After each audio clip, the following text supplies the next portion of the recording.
Hello friends, അപ്പോൾ ഇന്നേ ചോറ്റാനിക്കര അമ്പലത്തിലേക്കാണ് വന്നിരിക്കുന്നത്. മല സീസൺ ആയതുകൊണ്ട് തിരക്കുണ്ടാവുമെന്ന് കരുതിയതാണ്, പക്ഷെ അത്രയ്ക്ക് തിരക്കുണ്ടായിരുന്നില്ല കേട്ടോ.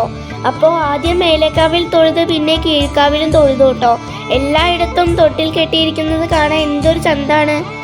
എല്ലാവരുടെ പ്രാർത്ഥനയും അമ്മ കേൾക്കട്ടെ, എല്ലാവരും അനുഗ്രഹിക്കട്ടെ. പിന്നെ ഞങ്ങൾ ശാസ്താവിനെയും പവിഴമല്ലിത്തറയും നാഗദൈവങ്ങളെയും ശിവഭഗവാനെയും തൊഴുത് കുറച്ചേരം അവിടെ ഇരുന്നു കേട്ടോ. ഞങ്ങൾ എത്തിയത് രാവിലെ 7:30-ക്കാണ് കേട്ടോ. കൊല്ലൂർ മൂകാംബിക പോലെ തന്നെയാണ് നമ്മുടെ കേരളത്തിലെ ചോറ്റാനിക്കര ദേവീക്ഷേത്രം. ആദിപരാശക്തിയാണ് എന്നാണ് കേട്ടോ പറയുക. രാവിലെ നേരെ സരസ്വതിയായും ഉച്ചയ്ക്ക് ഭദ്രകാളിയായും വൈകിട്ട് ദുർഗയുമായിട്ടാണ് ഇവിടെ ആരാധിക്കുന്നത്.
ബാധ ഒഴിപ്പിക്കലാണ് കേട്ടോ ഇവിടെ മെയിൻ.